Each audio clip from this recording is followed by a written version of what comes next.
Puji nama Tuhan, Bapak Ibu Saudara sekalian. Kita patut bersyukur karena kita masih diberi kesempatan untuk mendengarkan firman Tuhan. Saudara, satu hal yang ingin saya awali dengan khotbah saya, kita harus mengerti kehendak Tuhan. Apa yang Tuhan inginkan dalam hidup kita? Apa sih yang sesungguhnya yang Tuhan maui daripada kita? Sehingga kita menjadi orang yang tahu kehendak Tuhan, kemudian melakukan kehendak Tuhan, dan kita menjadi orang yang berbahagia. Hari ini ada satu kehendak Tuhan yang perlu kita ketahui, yaitu saudara, mari kita buka dalam satu ayat firman Tuhan dalam 1 Tesalonika pasal 5 ayat yang ke-16. 1 Tesalonika pasal 5 ayat yang ke-16. Saya minta pertama Pak Yopi akan bacakan ayat ini dari 1 Tesalonika pasal 5 ayat yang ke-16. Satu kali Pak Yopi, setelah itu kita akan baca bersama-sama. Silakan Pak Yopi. Bersukacitalah senantiasa. Ya, 1, 2, 3. Bersukacitalah senantiasa. Saudara, ini adalah kehendak Tuhan. Coba Pak Yopi teruskan 17 dan 18 ya. Tetaplah berdoa. 18. Mengucap syukurlah dalam segala hal, sebab itulah yang dikehendaki Allah di dalam Kristus bagi kamu. Amin. Saudara yang dikasihi oleh Tuhan, hari ini kita berbicara tentang satu hal saja, tentang apa yang Tuhan kehendaki, yaitu bersukacita. Ini yang Tuhan kehendaki dalam hidup kita. Saudara, satu hal yang perlu kita ketahui, bahwa seringkali orang Kristen keliru dalam hal ini. Seringkali orang Kristen berpikir bahwa menjadi Kristen itu ya mungkin untuk kalangan-kalangan tertentu, menjadi Kristen itu berarti kita serius, itu berarti suram, ya, tidak ada canda tawa, tidak ada senyum, serius, ya. Pokoknya kita tidak ada kegembiraan sama sekali. Mengikut Tuhan itu sesuatu hal yang serius, tidak ada kegembiraan di dalamnya. Kalau tidak ada kegembiraan yang di dalamnya, berarti kesedihan. Lama-lama menjadi satu kepedihan. Ini adalah keliru sama sekali. Tuhan tidak mau kita hidup dalam duka cita. Tuhan tidak mau kita hidup dalam kesedihan. Tuhan tidak mau kita hidup dalam penderitaan yang tiada habis-habisnya. Tuhan tidak mau kita hidup dalam duka cita yang tidak ada habis-habisnya. Kesedihan yang tidak ada habis-habisnya. Tapi camkanlah ini, hari ini firman Tuhan. Tuhan mau supaya kita bersuka cita. Saudara mau mengikuti kehendak Tuhan ini? Ya, bersuka cita. Sukacita yang bagaimana yang Tuhan mau dalam hidup kita? Dalam Yohanes 10 ayat 10, Tuhan Yesus berkata, Aku datang supaya mereka mempunyai hidup dan mempunyai dalam segala kelimpahan. Maka salah satu kelimpahan yang Tuhan berikan bagi kita adalah kelimpahan sukacita. Jadi sukacita kita itu bukan sukacita yang miskin, bukan sukacita yang ala kadarnya, bukan sukacita yang sedikit, yang sangat irit, tapi sukacita kita itu berlimpah-limpah. Wih, luar biasa. Siapa yang tidak mau memiliki kehidupan seperti ini? Sukacita. Jadi sebenarnya saudara, Tuhan mau supaya kita memiliki sukacita yang berlimpah-limpah. Nah, masalahnya adalah apakah kita sudah memiliki sukacita yang berlimpah-limpah itu? Apakah semua orang Kristen memiliki sukacita yang berlimpah-limpah? Kan persoalannya di situ, Bapak Ibu Saudara sekalian. Banyak orang sekalipun sudah jadi Kristen, hidupnya nggak sukacita. Hidupnya yang ada dalam penderitaan tadi, dalam kesedihan yang tiada habis-habisnya. Tidak dalam sukacita. Tuhan mau supaya kita hidup dalam sukacita, bukan dalam stres, bukan dalam depresi. Memang persoalan kita banyak, kesulitan kita banyak hal yang harus kita tanggung, banyak hal yang harus kita pikirkan, banyak hal yang harus sungguh-sungguh kita bertanggung jawab menghadapinya. Itu membuat pikiran kita mungkin begitu mumet, begitu berat. Tetapi dalam semua itu, Tuhan tetap mau supaya kita tetap memiliki sukacita yang berlimpah-limpah ini tadi. Itulah sebabnya maka dalam Roma pasal 14 ayat 17 berkata saudara, sebab kerajaan Allah bukanlah soal makanan dan minuman, tetapi masalah apa? Tetapi soal kebenaran, damai sejahtera, dan sukacita oleh Roh Kudus. Nah saudara, Sukacita orang Kristen, sukacita yang Tuhan Yesus janjikan, itu berbeda dengan sukacita yang dijanjikan oleh dunia. Sukacita yang dijanjikan oleh dunia, sukacita yang diberikan oleh dunia adalah sukacita yang bersifat jasmani, sukacita yang bersifat sementara, dan sukacita yang sungguh-sungguh bersifat duniawi sekali. Tapi sukacita yang diberikan oleh Tuhan itu sangat berbeda. Sukacita yang dijanjikan oleh Tuhan adalah sukacita yang berlimpah-limpah. Dan ada satu kata kunci, Bapak Ibu Saudara sekalian, yaitu kuncinya apa? Oleh Roh Kudus. Artinya yang memberikan sukacita itu bagi kita adalah Roh Kudus yang memberikan sukacita bagi kita. Itulah sebabnya maka kita melihat, maka orang Kristen yang sejati, salah satu ciri daripada orang Kristen yang sejati adalah hidupnya penuh dengan sukacita. Kita melihat, misalnya orang ini sungguh-sungguh ikut Tuhan atau tidak. Lihat, hidupnya sukacita atau tidak. Kalau murung dari hari ke hari, ini imannya dipertanyakan. Harus ada sukacita.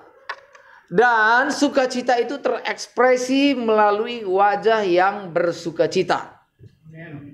Amin. Orang Kristen itu tidak boleh wajahnya nekuk begitu ya, tekuk gitu ya, menekuk. Ya, kecuali kalau wajah Abraham, kalau gimana wajah manis itu lain kan, dia menekuk-nekuk begitu ya. Kalau wajah manis versinya Abraham berbeda gitu ya. Dia menekuk tapi membuat sukacita. Jadi orang Kristen, sukacita orang Kristen itu terpancar dari wajahnya terlihat, Saudara. Kalau wajah kita muram terus, apalagi menakutkan, tidak ada sukacita, ini kekristenan kita dipertanyakan. Maka orang Kristen yang sungguh-sungguh benar adalah mereka yang hidup dalam sukacita. Dan itu terlihat dari wajah kita, Saudara. Dari ucapan-ucapan yang kita ucapkan. Dari nyanyian-nyanyian yang kita lantunkan. Ini bersukacita atau tidak? Nyanyian-nyanyian yang kita lantunkan. Kalau hari ke hari kita melantunkan nyanyian-nyanyian yang putus asa, frustrasi, dan kita menikmati putus asanya, maka sebenarnya kita bukanlah orang yang bersukacita. Kita adalah orang yang sedih, pedih. Kesedihan kita begitu mendalam sehingga kita sudah tidak punya sukacita lagi. Sedangkan Tuhan mengatakan bersukacitalah senantiasa. Bersukacita senantiasa. Berarti dalam segala keadaan kita dapat bersukacita. Ya. Kalau misalnya urusan kita sedang lancar, kita dapat bersukacita. Urusan kita agak macet, kita bisa bersukacita. Urusan kita sangat macet, juga tetap bisa bersukacita. Masalah kita sedikit, kita bisa bersukacita. Masalah kita 1-2 bisa bersukacita. Masalah kita banyak juga tetap ada alasan untuk bersukacita di hadapan Tuhan. Itulah indahnya ikut Tuhan. Di dalam Tuhan, dalam segala hal kita memiliki alasan untuk bersukacita. We have reason to rejoice. Kita memiliki alasan untuk bersukacita. Tapi bagi orang dunia juga punya alasan. Orang dunia punya alasan untuk mengeluh. Orang yang tidak percaya kepada Tuhan punya alasan untuk mengeluh. Tapi orang Kristen yang sejati punya alasan untuk bersukacita. Salah satu alasan kita bersukacita adalah karena kita dimiliki oleh Tuhan. Amin. Itu. Saudara bersukacita karena dimiliki oleh Tuhan. Saudara bersukacita karena memiliki Tuhan. Saudara, ini salah satu alasan kita. Kalau kita memiliki Tuhan, berarti kita memiliki segala-galanya. If you have Jesus, you have everything. But if you don't have Jesus, you have nothing. Kalau kita memiliki Tuhan Yesus, kita memiliki segala-galanya. Kita memiliki segala-galanya. Kalau kita tidak bersukacita, kalau kita mengaku bahwa kita memiliki Tuhan Yesus, tapi kita tidak bersukacita, berarti kita sedang menghina Tuhan. Berarti kita memiliki ada sesuatu dalam diri kita sehingga kita tidak bersukacita. Kalau Tuhan Yesus sudah tidak membawa sukacita lagi bagi kita, lalu apa lagi yang bisa membawa sukacita bagi kita? Kalau saudara memiliki Tuhan Yesus tapi saudara tidak bersukacita, berarti ada sesuatu, Ada sesuatu, there is something wrong. Ada sesuatu yang salah sehingga kita tidak bersuka cita. Kalau kita memiliki Tuhan Yesus dan hubungan kita dengan Tuhan benar, pasti kita memiliki sukacita. Hari ini kalau kita tidak memiliki sukacita, pasti ada sesuatu yang tidak benar dalam hidup kita, Bapak Ibu Saudara sekalian. Nah saudara, makanya sukacita ini sungguh indah, sungguh sangat penting. Jemaat mula-mula saudara, kalau kita baca dalam Kisah Rasul misalnya pasal 13 ayat 52. Bagaimana dikatakan murid-murid yang ada di tempat Kristen pertama sekali lahir, namanya apa? Antioquia. Murid-murid di Antioquia dikatakan oleh Alkitab penuh dengan sukacita dan dengan Roh Kudus. Jadi di sini saya memperhatikan ayat-ayat yang kita baca tadi, maka sukacita kita itu sangat erat kaitannya dengan Roh Kudus. Maka orang yang bersukacita adalah orang yang dipenuhi oleh Roh Kudus. Sekarang pertanyaannya adalah, apa sih artinya dipenuhi oleh Roh Kudus? Apakah orang yang dipenuhi oleh Roh Kudus itu membuat seseorang itu menjadi kejang-kejang, menjadi tidak sadarkan diri lagi, menjadi menggelepar-gelepar? Saudara, tidak demikian maksudnya. Orang yang dipenuhi oleh Roh Kudus adalah, kalau kita baca saudara di dalam Efesus pasal 5, ya di sana kalau kita lihat nanti ya, misalnya ayat 15, 16, 17, 18 dan seterusnya, maka di sana ada perintah Rasul Paulus supaya kita jangan mabuk oleh anggur, tapi hendaklah kamu penuh dengan Roh Kudus. Nah, saudara, ada dua hal yang dipertentangkan, ada dua analogi, ada dua hal yang sangat bertentangan yang diungkapkan oleh Rasul Paulus. Orang pertama adalah orang yang mabuk oleh anggur, atau istilah lain adalah dipenuhi oleh anggur. Orang yang kedua adalah orang yang dipenuhi oleh Roh Kudus. Tidak disebut oleh orang yang mabuk oleh anggur gitu ya, tapi dipenuhi oleh anggur. Jadi ada dua macam saudara, ada dua kontras yang diajarkan oleh Rasul Paulus. Pertama adalah orang yang mabuk oleh anggur. Mabuk oleh anggur ini artinya adalah orang yang dikuasai oleh anggur. Kalau orang yang dikuasai oleh anggur, maka pikirannya juga dikuasai oleh anggur. Maka kalau pikiran sudah dikuasai oleh anggur, maka ucapannya juga dikuasai oleh anggur. Kalau ucapannya sudah dikuasai oleh anggur, maka seluruh tindak tanduknya akan dikuasai oleh anggur yang telah memenuhi dia. Tapi Rasul Paulus mengatakan, kamu jangan dipenuhi oleh anggur, tapi biarlah kamu dipenuhi oleh Roh Kudus. Nah, apa artinya dipenuhi? Dipenuhi ini artinya saudara, sama artinya dengan dikuasai. Dikuasai. Tuhan mau supaya hidup kita dikuasai oleh Roh Kudus. Amin, saudara. Pengertian lain daripada dipenuhi ini selain daripada dikuasai adalah artinya dikendalikan. Dikendalikan. Pengertian lain apa? Selain daripada dikendalikan, dikontrol. Pengertian lainnya adalah juga dirembesi. Pengertian lainnya adalah dipimpin, dituntun, dikuasai sepenuhnya oleh Roh Kudus. Itu maksudnya saudara. Nah, hidup seperti ini pasti akan dipenuhi dengan sukacita. Saudara, masalahnya sekarang adalah gini. Seberapa banyak orang Kristen yang sungguh-sungguh dipenuhi oleh Roh Kudus? Jawabannya sangat sedikit saudara. Tapi, apakah kita dapat dipenuhi oleh Roh Kudus? Dapat. Syaratnya apa? Kalau kita mau. Kalau kita mau dan kalau kita berjuang. Gimana caranya supaya kita dipenuhi oleh Roh Kudus? Yaitu kita belajar untuk taat kepada Roh Kudus. Maksudnya taat kepada Roh Kudus apa? Ya sama dengan taat kepada firman Tuhan, saudaraku yang dikasihi oleh Tuhan. Taat kepada firman Tuhan. Kita setia kepada firman Tuhan. Kita mau dipimpin oleh firman Tuhan. Itu sama artinya dengan orang yang dipimpin oleh Roh Kudus. Orang seperti ini hidupnya sangat dikuasai oleh Roh Kudus, dipenuhi oleh Roh Kudus. Maka setiap sendi-sendinya, dalam pikirannya, dalam perkataannya, dalam tindakannya, itu semuanya dikuasai oleh Roh Kudus. Orang seperti ini sungguh dapat disebut sebagai man of God, manusia Allah. Inilah tujuan Allah menebus kita saudara, supaya hidup kita dikuasai sepenuhnya oleh Roh Kudus. Selain daripada Roh Kudus yang dapat menguasai kita, siapa? Bisa saja diri kita yang menguasai kita. Kita tidak memberi diri kita dikuasai Roh Kudus. Sudah, kita punya wilayah-wilayah sendiri, saudara. Seringkali kita punya wilayah-wilayah sendiri, di mana wilayah itu kita tidak serahkan kepada Tuhan. Tuhan mau supaya seluruh wilayah hidup kita serahkan kepada Tuhan. Jadi artinya begini, saudara. Wilayah hidup kita itu mungkin sangat luas sekali. Maka sejauh mana Tuhan dapat memimpin kita adalah sejauh seberapa luas wilayah hidup kita serahkan kepada Tuhan. Semakin luas wilayah hidup kita serahkan kepada Tuhan.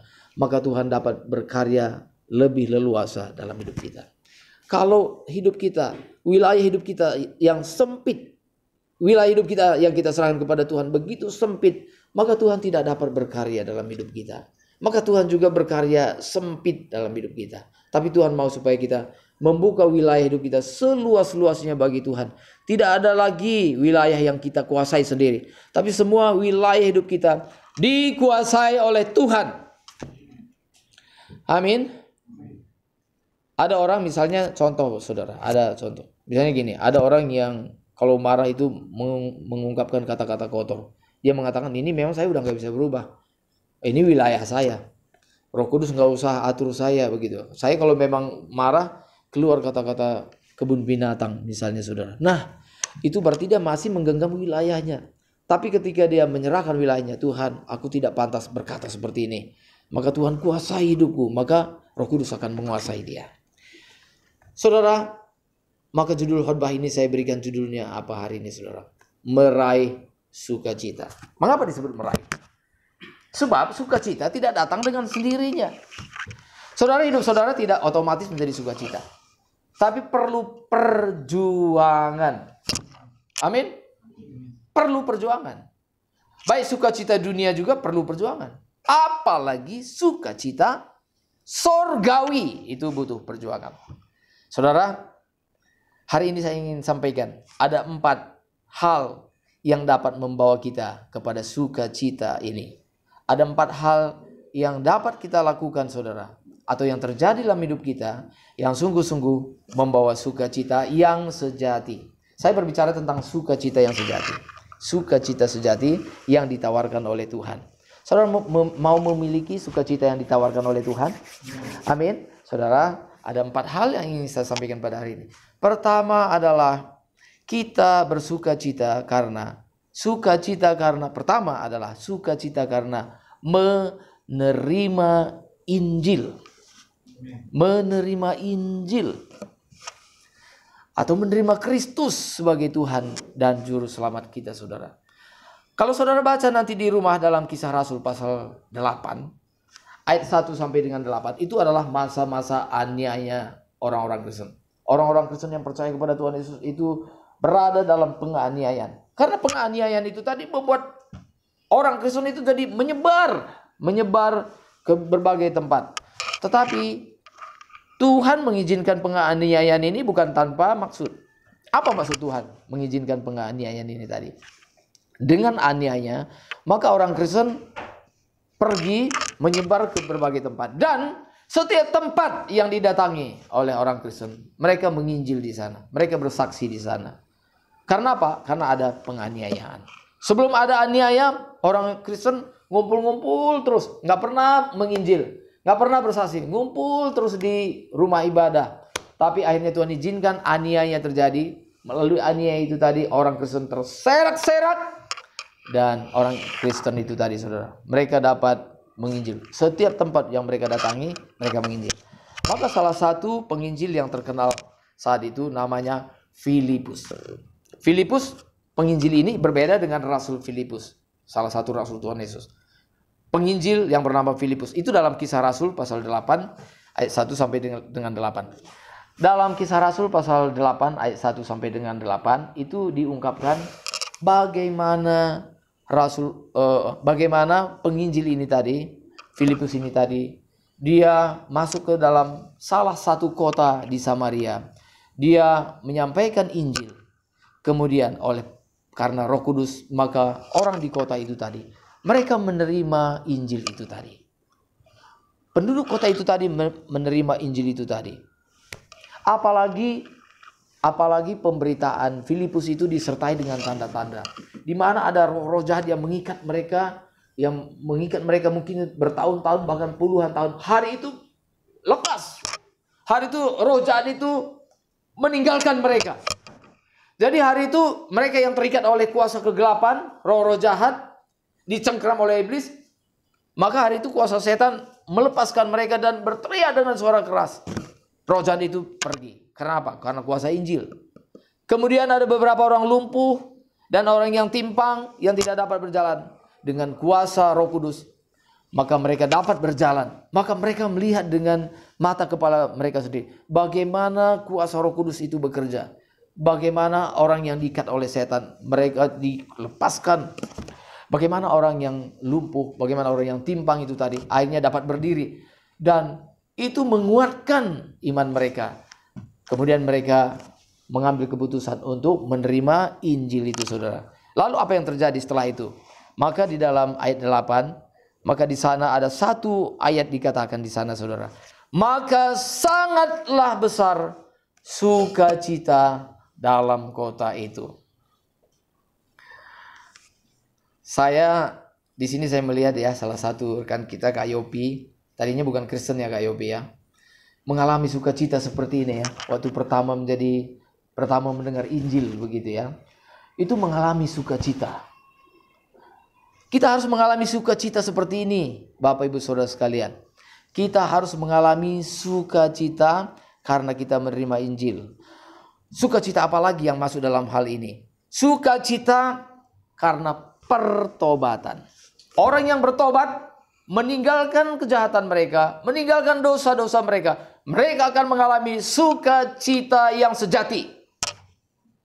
Salah satu mungkin contoh nyata dalam hal ini adalah seorang tokoh yang sangat terkenal yang bernama Sakeus.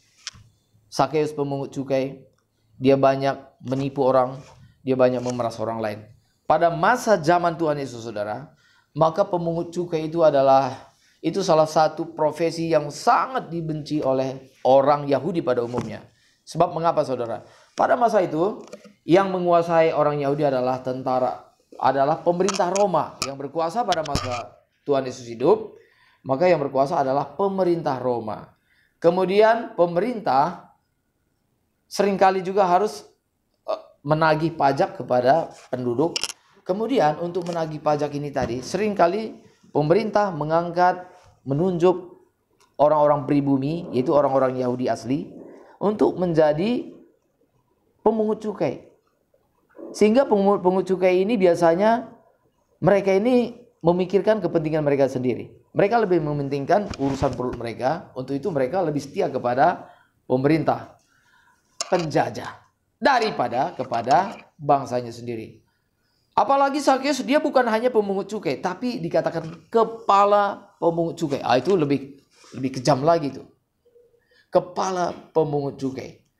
Maka saudara, kalau kita baca kisahnya, kalau saudara baca nanti dalam Lukas pasal 19 ayat 1 sampai dengan 10, bagaimana ketika tuh Sakeus yang berada di kota Yeriko ini, satu kali Yeriko itu didatangi oleh Tuhan Yesus. Dan banyak orang berbondong-bondong mau melihat Tuhan Yesus. Termasuk salah satu diantaranya adalah Sakeus. Kalau kita baca di Alkitab mengatakan Sakeus ingin sekali melihat Tuhan Yesus. Saudara, apakah saudara juga memiliki keinginan ingin sekali berjumpa dengan Tuhan? Ingin sekali bertemu dengan Tuhan? Sakeus dia memiliki keinginan yang luar biasa. Dia ingin sekali melihat orang seperti apa sih Yesus itu, gitu. Kemudian dia berupaya untuk melihat Tuhan Yesus, tapi karena banyak sekali orang, dia gagal untuk melihat Tuhan Yesus. Mengapa? Karena dia berada di kerumunan orang banyak. Satu lagi penyebabnya dikatakan oleh Alkitab, karena apa? Badannya pendek. Dia mau lihat, waduh, yang dia mungkin punggung orang lain saja gitu ya. Waduh, dia berupaya di mana sih kira-kira longgar gitu ya. Dia susah. Karena susah sekali, maka dia punya akal, dia berupaya untuk memanjat pohon. Dia memanjat pohon, dan dari pohon itulah dia dapat melihat dengan jelas wajah Tuhan Yesus. Tapi pada hari itu Tuhan Yesus, Tuhan Yesus sebelumnya belum pernah berjumpa dengan Sakeus. Belum pernah berbicara sama sekali. Mengapa? Kalau sudah pernah bertemu dengan Sakeus, pasti tidak ditulis bahwa Sakeus ingin bertemu dengan Tuhan Yesus dan ingin tahu seperti apa sih. Berarti belum pernah. Belum pernah sama sekali. Sakeus juga mungkin sudah lama dengar tentang Yesus, tapi dia belum pernah lihat. Tapi kali itu dia sudah melihat. Tapi apa yang terjadi? Tuhan Yesus mendekati Sakeus yang ada di pohon itu tadi. Dan dari bawah, Tuhan Yesus berkata kepada Sakeus. Dia menyebut namanya. Hei Sakeus, turun. Karena hari ini aku harus menginap di rumahmu. Saudara, apa yang membuat Sakeus itu mungkin tersentuh sekali? Salah satu mungkin adalah Sakeus ya kaget luar biasa. Ini orang yang hebat seperti ini tahu nama saya. Saudara, kalau misalnya katakanlah misalnya ada bintang Korea misalnya datang ke Indonesia, misalnya Lee Min Ho misalnya, lalu bertemu dengan Arya. Arya, hari ini aku mau makan malam bersama kamu. Gitu. Dia menyebut nama Arya gitu ya. Wah, Arya udah kaget sekali gitu ya. Kok bisa tahu nama saya gitu ya. Waduh, kaget, senang sekali. Belum lagi dia bilang, hari ini saya mau mengajak kamu makan malam begitu ya. Luar biasa sekali gitu ya. Pasti Arya langsung, pasti banyak foto-foto di situ ya. Selfie-selfie gitu. Wah, langsung di foto-fotonya disebar di medsos gitu ya. Foto dengan Lee Min Ho gitu ya. Waduh, fotonya cukup satu aja kira-kira Arya. Wah, pasal puluhan, ratusan disebar kemana-mana, telepon ke sana kemari, ya disebar ke grup mana semua gitu ya. Ya, ke semua medsos pasti dia akan disebarkan. Mengapa? Karena ini jauh-jauh dari Korea yang belum pernah kenal sebelumnya. Mungkin Arya kenal Lee Min Ho, tapi Lee Min Ho pasti nggak kenal dengan Arya. Tapi hari itu dia sebut nama. Kira-kira begitu. Kira-kira begitu gambarannya. Maka ketika Sakeus berada di pohon itu tadi, Tuhan Yesus memanggil namanya. Tuhan Yesus nggak berkata begini, kamu yang pendek turun gitu ya. Nggak begitu saudara. Atau misalnya, siapa sih namanya? Turun gitu ya. Nggak. Tapi Tuhan Yesus menyebut namanya. Hai Sakeus, turunlah. Karena hari ini aku harus menumpang di rumahmu. Aku harus menginap di rumahmu. Artinya saudara, Tuhan Yesus mengetahui nama kita masing-masing. Tuhan mengenal siapa kita dengan jelas. Bahkan sebelum dunia dijadikan, Tuhan sudah mengenal kita. Amin. Itu yang membuat Sakeus itu langsung segera meluncur, turun. Dan dia menerima Tuhan Yesus di rumahnya. Menyiapkan makan malam. Dia senang sekali. Lalu apa yang terjadi? Setelah berbincang-bincang, hatinya bergembira, bersuka cita. Dikatakan oleh Alkitab, maka Sakeus berdiri. Dia berkata kepada Tuhan Yesus. Dia bilang, Tuhan, setengah dari harta saya akan berikan kepada orang miskin. Nah, setengah dari hartanya loh. Setengah dari hartaku, ku berikan kepada orang miskin. Lalu dia meneruskan.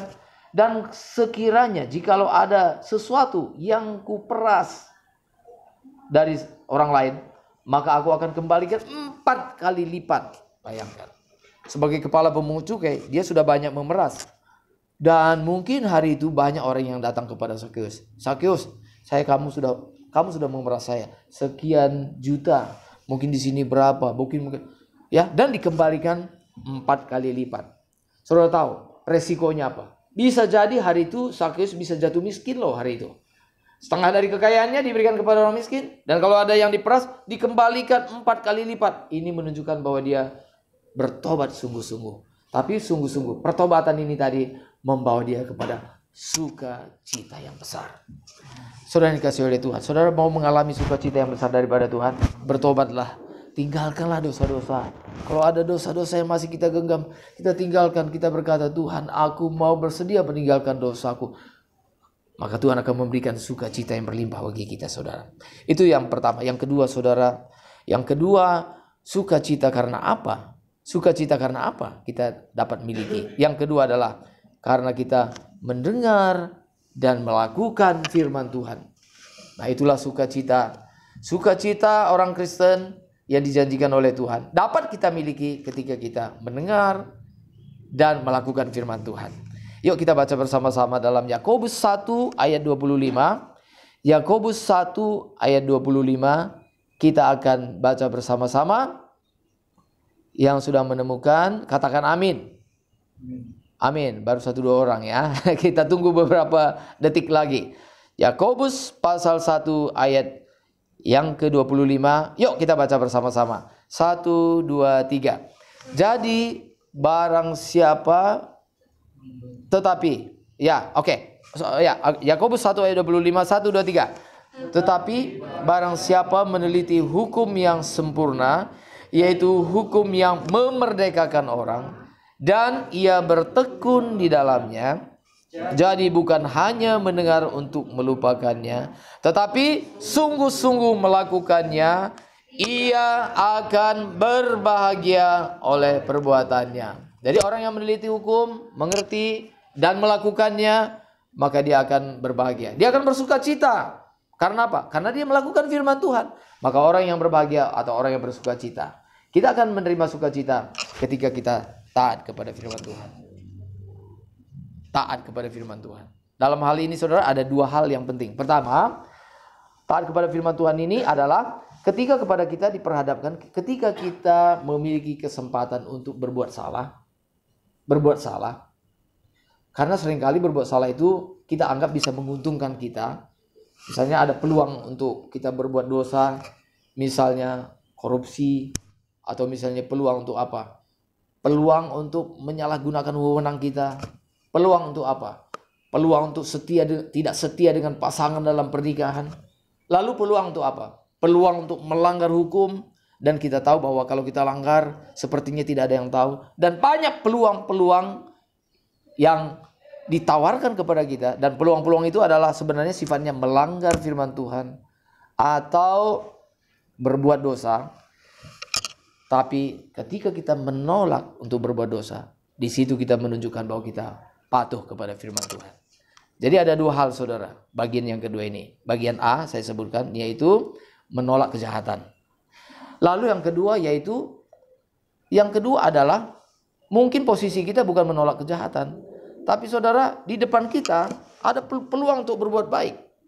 Dan kita tahu bahwa kalau kita lakukan ini baik.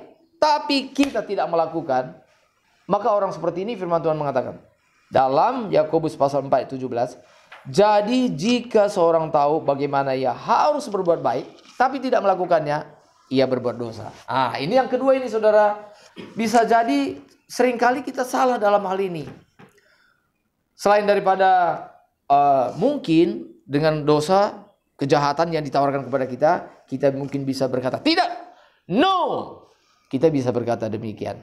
Oke. Itu sudah menyukakan hati Tuhan. Tapi yang kedua juga kita harus waspada. Seringkali yang ditawarkan kepada kita, yang menawarkan adalah Tuhan. Tuhan sebenarnya secara tidak langsung menawarkan kepada kita untuk berbuat baik. Misalnya saudara, kita tahu kalau kita berbuat ini baik. Dan kalau ini saya lakukan, ini akan memuliakan Tuhan. Tapi kita tidak melakukannya. Itu kita juga telah berdosa. Jadi melakukan firman Tuhan bisa pertama, bisa dalam bentuk negatif maksudnya yaitu melawan dosa. Bisa juga dalam bentuk positif yaitu melakukan firman Tuhan yang Tuhan berikan kesempatan bagi kita. Contoh misalnya begini. Contohnya sekali saudara. Misalnya kita tahu kalau misalnya hari Minggu kalau kita beribadah itu pasti baik. Itu contoh sederhananya saja ya. Tapi kita tidak datang beribadah pada hari Minggu. Kita sudah bersalah atau tidak? Kita sudah bersalah. Ya, kita sudah bersalah. Contoh kecil lagi, misalnya begini. Saudara misalnya duduk bersebelahan misalnya entah di gereja atau di mana dengan orang-orang seiman misalnya gitu ya. Saudara tahu, ini kalau saya sapa orang ini, dia pasti kalau saya sapa, kalau saya senyum kepada dia pasti sangat dikuatkan. Dan dia pasti akan hidupnya akan lebih bersemangat lagi. Kita tahu hal itu. Tapi kita malas melakukannya. Bodoh Masa bodoh lah. Emang kenapa mesti gue lakuin gitu ya. Kita tahu yang berbuat baik. Tapi kita tidak lakukan. Maka kita sudah berbuat dosa. Kita tahu berbuat baik. Bukan hanya tahu berbuat baik saja. Dan Tuhan memberikan peluang bagi kita untuk berbuat baik. Kita tahu yang berbuat baik. Tuhan memberikan peluang bagi kita berbuat dosa dan Peluang itu sebenarnya adalah bagian kita. Tapi kita tidak lakukan, maka kita berdosa di hadapan Tuhan. Saudara, coba renungkan. Apakah ada dosa seperti ini yang pernah saudara alami? Saya seringkali juga diperhadapkan kepada hal itu, saudara. Itu membuat saya jadi berpikir, ini saya lakukan apa enggak gitu ya. Nah, ini rasanya kalau lakukan antara begini, antara apa sih namanya? Ya, kalau lakukan ya entarlah gitu ya. Maka sebenarnya salah satu yang bisa jadi dosa bagi kita adalah seringkali kita menunda untuk taat, Bapak Ibu Saudara sekalian. Kalau kita menunda untuk taat, maka kita juga berdosa. Salah satu mungkin yang akan terus kita garap bersama-sama misalnya saudara, bagaimana kita misalnya membangun sekolah minggu kita mulai dari kecil, tapi kita tahu bagaimana yang terbaik. Misalnya kita misalnya melihat anak-anak yang mungkin tidak ke gereja dan mereka butuh firman Tuhan, bisa kita datangi. Kalau itu memang dapat kita lakukan, tapi kita tidak lakukan misalnya, maka itu kita telah berbuat dosa di hadapan Tuhan. Contohnya apalagi saudara? Contohnya kalau misalnya kita membaca Alkitab dan sebenarnya kita punya kesempatan baca Alkitab, maka iman kita akan bertumbuh. Tapi kita memilih nantilah, maka kita pun sudah berdosa dalam skala kecil. Tapi kita sudah bersalah di hadapan Tuhan. Maka sukacita yang kedua, yang pertama tadi adalah karena menerima Injil, menerima Kristus, meninggalkan dosa-dosa. Maka yang kedua, sukacitanya tadi adalah karena mendengar dan melakukan firman Tuhan. Yang ketiga saudara, kita dapat menerima sukacita yang berlimpah dari Tuhan. Ini kemarin juga sudah kita bahas di tempat di Komsel. Yang ketiga adalah sukacita karena kita menolong orang lain. Menolong orang lain. Ketika kita menolong orang lain, maka saudara, salah satu yang pasti, orang yang dapat menolong orang lain, orang yang senang menolong, itu hidupnya bersukacita. Orang yang suka menjahati orang lain, orang yang suka merugikan orang lain, hidupnya tidak berbahagia. Ini rumus, tidak bersukacita. Tapi orang yang memikirkan kebaikan orang lain, apa yang bisa saya lakukan ya untuk kebaikan orang ini? Apa yang bisa saya lakukan? Saudara, banyak cara kita untuk menolong orang lain, saudaraku yang dikasihi oleh Tuhan. Tidak selalu dengan uang. Bisa, saya pun kadang-kadang begitu. Aduh, gimana ya? Apa yang bisa saya lakukan bagi orang ini ya? Mungkin orang ini, mungkin uang kita juga terbatas. Atau mungkin orang ini pun sebenarnya tidak butuh uang. Tapi mungkin butuh doa kita. Saudara, saya mau tanya kepada saudara. Pernahkah saudara berdoa kepada orang-orang lain? Mungkin kepada gembala saudara. Kepada orang tua. Kepada orang-orang yang lain.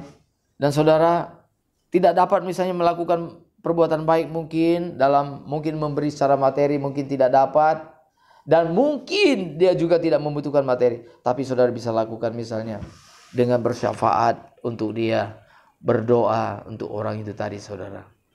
Nah saudara, ini yang perlu kita lakukan. Selain daripada berdoa untuk dia, kita bisa juga memberikan waktu kita buat dia, berbicara mungkin dengan dia. Bisa juga kita WA. Saudara, saya beberapa kali juga bisa mengalami hal seperti itu. Saya pikir, wah ini orang ini saya sudah lama nggak WA. Ada apa ya? Saya kontak. Untung hari itu saya telepon. Dia mengalami apa? Dia sungguh merasa sangat dikuatkan, diteguhkan melalui percakapan kita. Coba kita hidup dalam hidup kita yang singkat ini. Coba kita pikirkan bagaimana kita dapat menolong orang lain. Maka salah satu sukacita yang Tuhan berikan adalah ketika kita memikirkan kebaikan orang lain, kita berupaya menolong dia dengan kapasitas kita. Maka ketika kita dapat melakukan pertolongan bagi orang lain, disitulah sukacita Tuhan akan diturunkan buat kita. Saudara mau bersukacita karena menolong orang lain?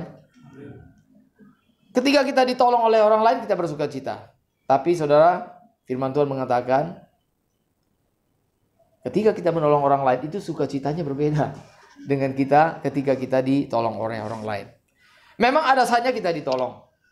Dan ada juga saatnya kita menolong orang lain. Ada saatnya kita menerima dan ada saatnya apa? Memberi. Saudara, maka menerima dan memberi itu harus seimbang. Menerima dan memberi itu harus seimbang. Kalau orang hanya mau menerima saja tanpa mau memberi, itu namanya orang egois. Orang seperti ini egois. Maunya menerima saja, menerima saja. Ada orang yang sudah banyak duit, masih mau menerima saja. Ada orang yang selalu merasa kurang, mau menerima terus. Orang seperti ini egois. Tapi kalau ada juga orang yang sebaliknya, nggak mau menerima, dia hanya memberi. Ketika menerima dia bilang, oh enggak, saya nggak butuh. Ini orang ini bisa orang angkuh, bisa orang sombong. Salah. Jadi memberi dan menerima itu harus seimbang. Sama seperti Tuhan Yesus juga. Tuhan Yesus selama hidupnya, Tuhan Yesus banyak memberi. Dia memberi perhatian, dia memberikan pengampunan bagi orang lain, dia memberikan pertolongan bagi orang yang membutuhkan. Dia memberi penghargaan kepada orang yang dilecehkan, orang yang tidak dianggap dalam masyarakat. Dan Tuhan Yesus banyak memberi. Dan puncak daripada pemberian Tuhan Yesus memberikan nyawanya sendiri. Tetapi saudara, Tuhan Yesus juga bukanlah pribadi yang tidak pernah menerima. Tuhan Yesus juga pernah menerima. Tuhan Yesus juga pernah menerima kebaikan orang lain. Tuhan Yesus juga pernah menerima perhatian orang lain. Jadi Tuhan Yesus saja yang adalah anak Allah. Tuhan Yesus juga ada saatnya dia menerima. Maka kita sebagai anak Tuhan sebenarnya ada saatnya kita memberi, ada saatnya kita menerima. Seremeh apapun kita, sesederhana apapun kita tetaplah orang yang tetap dibutuhkan oleh orang lain. Jangan merasa bahwa hidup kita tidak dibutuhkan lagi. Serendah apapun kita tetap dibutuhkan. Untuk itulah kita memang ada. Karena kita memang dibutuhkan oleh orang lain. Saudara merasa berarti hidup saudara? Saudara percaya bahwa saudara dibutuhkan? Amin. Dibutuhkan. Dan sehebat apapun saudara tetap membutuhkan orang lain. Jadi jangan menjadi orang yang sombong, jadi orang angkuh, merasa wah saya nggak butuh yang lain-lain. Salah. Kita tidak boleh angkuh, tapi juga tidak boleh menjadi orang egois. Ada saatnya kita memberi, ada saatnya kita menerima. Biarlah memberi dan menerima kita itu seimbang. Yang terakhir yang ingin saya sampaikan, saudaraku yang dikasihi oleh Tuhan, maka sukacita kita yang terakhir yang ingin saya sampaikan 4 saja, yaitu karena kita diperkenan untuk menghampiri Bapa. Kita diperkenan untuk bersekutu dengan Tuhan. Oh saudara, kita dapat bersekutu dengan Tuhan itu adalah satu sukacita. Saudara, bangunlah sukacita karena dapat bersekutu dengan Tuhan. Saudara, ini harus kita lakukan. Sediakanlah waktu khusus untuk berbicara dengan Tuhan. Untuk bangun persekutuan dengan Tuhan. Biasakan berbicara dengan Tuhan. Kalau saudara tidak biasa berbicara dengan Tuhan, nanti ketika saudara tiba di sorga, saudara bertemu Tuhan jadi kagok. Jadi sungkan untuk bicara gitu. Aduh, ngomongnya gimana ya? Nggak biasa bicara. Tapi kalau selagi kita di dunia ini, kita sudah biasa berbicara dengan Tuhan. Nanti di sorga juga kita sudah terbiasa bicara dengan Tuhan. Amin. Ini penting sekali. Jangan menjadi orang Kristen yang tidak pernah berbicara dengan Tuhan. Bukankah Allah itu Bapa kita? Maka salah satu tanda daripada seorang anak yang sehat adalah seorang anak yang sehat, dia rajin berbicara dengan bapaknya. Siapa di sini dengan bapaknya nggak pernah berbicara di rumah, hanya senyum-senyum aja gitu, atau nggak pernah sapaan? Ini pasti nggak sehat. Ya, orang Abraham yang masih kecil aja juga masih suka nyapa gitu ya, masih kecil gitu ya, gitu ya dengan bahasa dia gitu. Salah satu ciri daripada anak yang sehat adalah senang berbicara dengan ayahnya. Amin. Senang berbicara dengan ayahnya. Jadi kalau kita tidak senang berbicara dengan Bapa kita di sorga, kita perlu belajar. Supaya kita belajar berbicara dengan Allah. Itulah akan memberikan sukacita bagi kita. Sebelum saya akhiri saudara, masih ingat ada 4 tadi saudara yang dapat memberikan sukacita bagi kita atau penyebab sukacita kita. Pertama, karena apa saudara? karena menerima Injil. Saat itulah kita menerima Kristus dan kita menyadari dosa kita meninggalkan dosa-dosa kita, dan itu akan memberikan sukacita yang besar bagi kita. Yang kedua tadi yaitu sukacita karena mendengar dan melakukan firman Tuhan. Yang ketiga saudara yaitu sukacita karena kita dapat menolong orang lain. Menolong orang lain. Kita tidak boleh membenci satu orang pun. Tapi yang kita pikirkan bagaimana menolong orang lain. Yang keempat itu sukacita karena kita dapat bersekutu dengan Bapa di surga. Kiranya Tuhan memberkati kita. Kiranya firman Tuhan ini boleh menjadi berkat bagi kita semuanya. Amin.